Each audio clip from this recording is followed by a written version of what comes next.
अय येडा पोपटा, काय बघायला? लाईन मारायला का काय मायावर? काय म्हणला? मी तुला दीपिका पदुकोण मध्ये दिसायली तस लई लोक फसायले तर माझ्याकडे बघून. त्याचं काय ना, त्यांना मी दीपिका पदुकोणच वाटायले. हा तसा चेहरा आणि फिगर डिक्ट मॅच होतो ना आमचा, तशी उजवीच आहे मी तिच्यावर.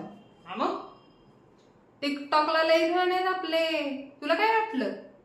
आता कालच बघ, म्हशीचं शान काढायचा व्हिडिओ टाकला होता, असला व्हायरल झालाय म्हणून सांगतो की नाही, लाईकचा नुसता पाऊस.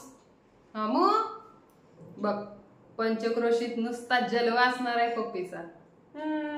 असा रीग लागल लोकांची बघ माझ्या संग सेल्फी काढायला. हे असे पहिलवान बाऊसर मागे पुढे फिरत्याल का नाही, डायरेक्टरला तर तोंडावर सांगणार आहे. रणबीर आणि सलमान असेल तरच ही पप्पी कॅमेरा समोर उभी राहते, नाहीतरी. हा मम्मी, हा आलो आलो आलो ग मम्मी. मम्मी का नाही, चल जातो आम्ही आज ते सरपान तोडायचे व्हिडिओ टाकायला, तेवढं शेअर कर आणि बदाम टाकून लाईक बी कर काय.